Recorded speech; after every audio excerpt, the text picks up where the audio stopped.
দিখৌ নৈ অনাদিকালৰ পৰা চিৰপ্ৰবাহমান যোগিনীতন্ত্ৰত উল্লেখিত দিক্ষু বৰ্তমানৰ এই দিখৌ নৈ উজনি অসমৰ শিৱসাগৰ জিলাৰ মাজেৰে বৈ যোৱা এই নৈখনৰ পাৰতে অৱস্থিত ইতিহাস প্ৰসিদ্ধ নাজিৰা নগৰ কিন্তু ধনে ধানে ভৰপূৰ হ'লেও 2004 চনৰ আগলৈকে নাজিৰা নগৰ তথা ইয়াৰ চৌপাশৰ অঞ্চলসমূহ আছিল অসমৰ আন হাজাৰটা অঞ্চলৰ দৰেই দুগ্ধ উৎপাদনৰ ক্ষেত্ৰত অতিশয় পিছপৰা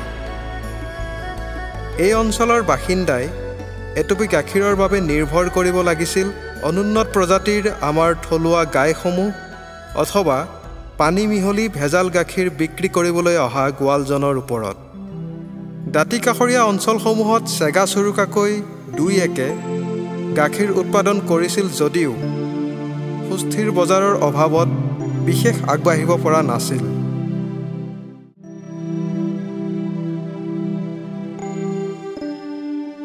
ইতিমধ্যে গ্ৰাহক আৰু গোপালকসকলৰ এই অন্তৰায়ৰ বিষয়টোৱে নাজিৰা ৰাজ্যিক পশু চিকিৎসালয়ৰ পশু চিকিৎসক ডাক্তৰ জগদীশ বৰ্মনক বাৰুকৈ চিন্তাক্লিষ্ট কৰি তুলিছিল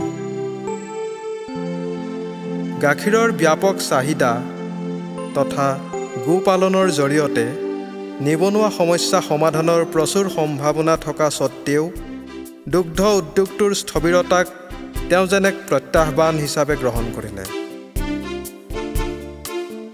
সুদূৰ নলবাৰীৰ পৰা কৰ্মসূত্ৰে নাজিৰালৈ অহা ডাক্তৰ জগদীশ বৰ্মন যেন প্ৰতিজ্ঞাবদ্ধ হৈছিল দুগ্ধ উদ্যোগটোক স্থবিৰতাৰ পৰা মুক্ত কৰি অঞ্চলটোৰ নিবনুৱাসকলৰ বাবে আত্মসংস্থাপনৰ বাট মুকলি কৰিবলৈ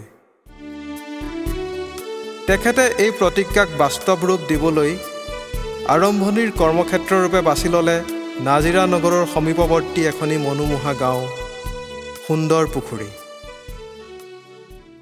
গাঁওখনত ইতিমধ্যে দুই একজনে গোপালন কৰি অলপীয়াকৈ ব্যৱসায়টো চলাই আছিল গাঁৱৰ জ্যেষ্ঠজন তথা গাঁওবাসী আৰু মহিলাসকলৰ লগত আলোচনা কৰি তেখেতে এখন দুগ্ধ সমবায় সমিতি গঠনৰ প্ৰস্তাৱ আগবঢ়ালে প্ৰক্ৰিয়াটো আছিল তেনেই সহজ গাঁওবাসীয়ে উৎপাদন কৰা দুগ্ধখিনি সমবায়খনে গাঁওবাসীৰ পৰা উচিত মূল্যৰ বিনিময়ত ক্ৰয় কৰি সম্পূৰ্ণ গুণাগুণ ৰক্ষা কৰি সমীপৱৰ্তী গ্ৰামাঞ্চল তথা নগৰসমূহত বিক্ৰীৰ ব্যৱস্থা কৰিব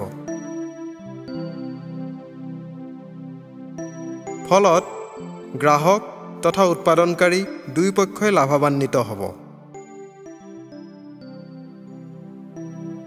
অৱশেষত 2004 চনৰ 13 জুলাইৰ দিনা গাঁওবাসীয়ে এখন সভা পাতি গঠন কৰিলে শিৱসাগৰ জিলাৰ প্ৰথমখন চৰকাৰী পঞ্জীকৃত দুগ্ধ সমবায় সুন্দৰ পুখুৰী প্ৰাথমিক দুগ্ধ উৎপাদক সমবায় সমিতি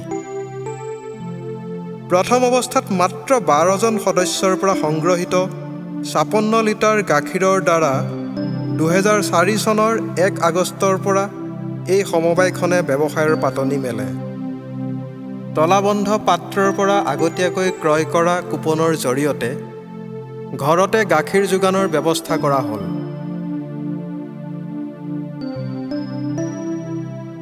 স্থানীয় কেইবাখনো হোটেলো নিয়মীয়া গ্ৰাহক হ'ল দৈনিক বৃদ্ধি পাবলৈ ধৰিলে গাখীৰৰ চাহিদা আৰু বিভিন্ন অঞ্চলৰ নিবনুৱাৰ পৰা গোপালনৰ বাবে সমবায়ৰ সহযোগ বিচাৰি কৰা অনুৰোধ সমবায়খনেও নাজিৰা ষ্টেট বেংকৰ সহযোগত পৰ্যায়ক্ৰমে গোপালনৰ বাবে ঋণ আগবঢ়োৱাৰ ব্যৱস্থা কৰে গাখীৰৰ উৎপাদন বৃদ্ধি কৰিবলৈ নামৰূপ তিনিচুকীয়া ডিব্ৰুগড় আদি অঞ্চলৰ উপৰিও সুদূৰ বিহাৰৰ পৰাও অধিক উৎপাদনক্ষম গাই গৰু ক্ৰয় কৰি অনা হ'ল পশুপালন বিভাগ তথা অসম কৃষি বিশ্ববিদ্যালয়ৰ জৰিয়তে গোপালকসকললৈ উন্নত জাতৰ ঘাঁহৰ বীজ তথা শিপা যোগানৰ ব্যৱস্থা কৰা হ'ল সমবায়খনৰ সদস্য সংখ্যাও লাহে লাহে বৃদ্ধি পাবলৈ ধৰিলে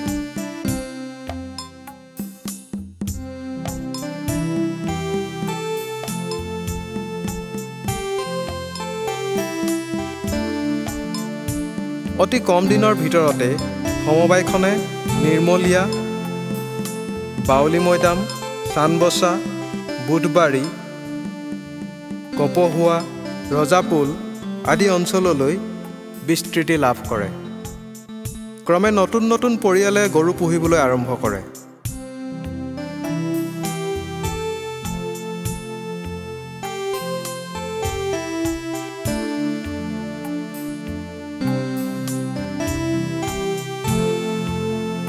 গোপালকসকলৰ আৰ্থিক অৱস্থাও লাহে লাহে উন্নত হৈ আহিবলৈ ধৰে।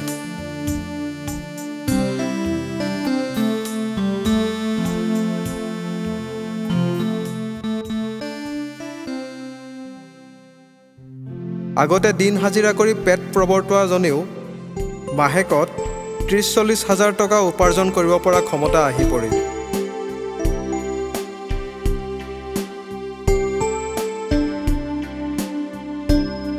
ইতিমধ্যে সমবায়ৰ উৎপাদিত গাখীৰৰ বজাৰখন নাজিৰা নগৰ, নাজিৰাৰ ONGC কলনী, শিমলুগুৰি আদিৰ পৰা শিৱসাগৰ নগৰ পৰ্যন্ত সম্প্ৰসাৰিত হ'ল। ONGCৰ অৰ্থ সাহায্যত সমবায়খনে গাখীৰ বিতৰণৰ বাবে চাইকেল, মিল্ক ভান তথা আন প্ৰয়োজনীয় সামগ্ৰী যেনে এটা কম্পিউটাৰ, ডিপ ফ্ৰিজ আদিও ক্ৰয় কৰিলে। গাঁওসমূহত যেন এক বিপ্লৱৰ সূচনা হ'বলৈ আগবাঢ়িছিল আৰু ই আছিল নাজিৰা অঞ্চলৰ ইতিহাসত সম্পূৰ্ণ নতুন এক দুগ্ধ বিপ্লৱ। হাতে হাতে গাখীৰৰ পাত্ৰলৈ ওলাই অহা ৰাইজে যেন গাঁওবোৰৰ ছবিয়ে সলনি কৰি দিছিল। ভাবিলে সঁচাই আচৰিত লাগে, মাত্ৰ ৫৬ লিটাৰ গাখীৰেৰে আৰম্ভ হোৱা সমবায়খনৰ উৎপাদন মাত্ৰ ২টা বছৰৰ ভিতৰতে বাঢ়ি হৈছিলগৈ দৈনিক ১,০০০ লিটাৰ। ইতিমধ্যে সমবায়খনে ইয়াৰ কৰ্মক্ষেত্ৰ নাজিৰা নগৰৰ পৰা ২০-৩০ কিলোমিটাৰ দূৰৈৰ বাক্সু, বকতা, নেমুগুৰি, চান্দবেছা, হাঁহচৰা, বেতবাৰী পৰ্যন্ত সম্প্ৰসাৰণ কৰিছে। অসম চৰকাৰৰ নিয়োগ সৃষ্টিৰ অভিযান আঁচনিৰ অধীনত নিবনুৱাসকললৈ ঋণ দিয়াৰ ব্যৱস্থাও আৰম্ভ হ'ল। অসম গ্ৰামীণ বিকাশ বেংকৰ ধিতাইপুখুৰী, নেমুগুৰি আৰু শিৱসাগৰ শাখায়ো গোপালকসকলক ঋণ প্ৰদানৰ বাবে আগবাঢ়ি আহিছে। উল্লেখযোগ্য যে ঋণৰ কিস্তি সমবায়ে গাখীৰৰ প্ৰাপ্য ধনৰ পৰা কাটি ৰাখি বেংকত নিয়মীয়াকৈ যোগান দিয়ে। ইতিমধ্যে সমবায়খনে দৰমহা ভিত্তিত স্থায়ী কৰ্মচাৰী নিযুক্তিৰে এটা কাৰ্যালয়ো আৰম্ভ কৰে।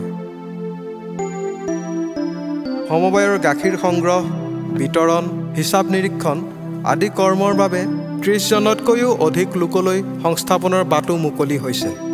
আৰম্ভ হয় পনীৰ, দৈ আদিৰ দৰে আনুষংগিক বস্তুৰ উৎপাদন। গাঁওবাসীয়ে গোহালিৰ পৰিত্যক্ত গোবৰ ওচৰৰ চাহ বাগান আদিলৈ উচিত মূল্যৰ বিনিময়ত যোগান ধৰি নিজৰ উপাৰ্জনো বঢ়াই তুলিলে।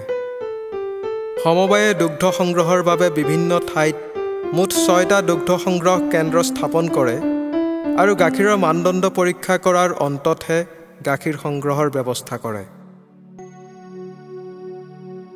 ইতিমধ্যে গাখীৰ তথা আনুষংগিক পনীৰ, দৈ আদিৰ বিক্ৰীৰ বাবে নাজিৰা নগৰত এটা দুগ্ধ সংগ্ৰহ তথা বিক্ৰীৰ কেন্দ্ৰও স্থাপন কৰা হৈছে। নাজিৰা ৰাজ্যিক পশু চিকিৎসালয়ৰ তৰফৰ পৰা গোপালকসকলক পশুধনৰ প্ৰয়োজনীয় চিকিৎসা তথা গৰুৰ কৃত্ৰিম প্ৰজননৰ সুবিধাও আগবঢ়োৱা হয়। কিন্তু সমবায়খনে বছৰি ৪ লাখ লিটাৰ পৰ্যন্ত গাখীৰ উৎপাদন কৰিবলৈ সক্ষম হোৱাৰ সময়তে ইয়াৰ ঊৰ্ধ্বমুখী যাত্ৰাত এক অনাকাংক্ষিত সমস্যাই দেখা দিলে। কাৰণ বৰ্তমান ব্যৱস্থাৰে দৈনিক ১,০০০ লিটাৰতকৈ বেছি গাখীৰ বিক্ৰী কৰিবলৈ কাৰিকৰী অসুবিধাই দেখা দিবলৈ ধৰিলে। প্ৰয়োজন আহি পৰিল শীতলীকৰণ ব্যৱস্থাৰ। ইতিমধ্যে শিৱসাগৰ জিলাৰ ৬জন বিধায়কৰ জিলা উন্নয়ন পুঁজিৰ পৰা আগবঢ়োৱা ৩০ লাখ টকাৰ সহায়ত সমবায়খনে এই সম্পৰ্কে দেখা সপোনটোৱেও বাস্তৱ ৰূপ পাবলৈ আগবাঢ়িছিল। শিৱসাগৰ জিলা গ্ৰামোন্নয়ন অভিকৰণ, জিলা পৰিষদৰ অৰ্থ সাহায্য আৰু শিৱসাগৰ জিলা প্ৰশাসন ও নাজিৰা মহকুমা প্ৰশাসনৰ সক্ৰিয় সহযোগিতাত নাজিৰা নগৰৰ সমীপৱৰ্তী চানবছাত দৈনিক ৫,০০০ লিটাৰ গাখীৰ প্ৰক্ৰিয়াকৰণৰ ক্ষমতা সম্পন্ন এটা দুগ্ধ প্ৰক্ৰিয়াকৰণ প্ৰকল্পৰ নিৰ্মাণ কাৰ্য আৰম্ভ কৰা হ'ল। চৰকাৰীভাৱে পোৱা এডোখৰ মাটিত প্ৰকল্পটোৰ গৃহ নিৰ্মাণ সম্পূৰ্ণ হ'ল। আমদানি কৰি অনা উন্নত মানদণ্ডৰ যন্ত্ৰপাতিবোৰো ইতিমধ্যে প্ৰকল্পস্থলীত স্থাপন কৰা হৈছে।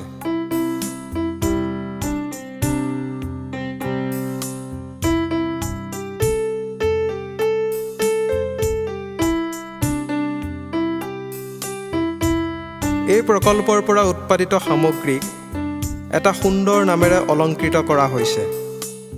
এটা নিভাঁজ অসমীয়া নাম কাৰেং। হয়তো কিছুদিনৰ পাছতেই এই কাৰেং গাখীৰৰ সীমা নাজিৰা, শিৱসাগৰ অতিক্ৰম কৰি সম্প্ৰসাৰিত হ'ব সমগ্ৰ অসমলৈ।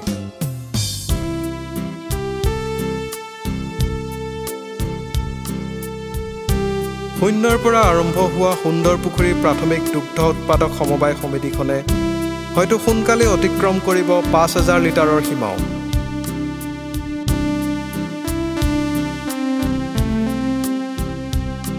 যেন ইয়াকেই কোৱা হয় উত্তৰণৰ এক অবিৰত যাত্ৰা, শূন্যৰ পৰা হাজাৰলৈ।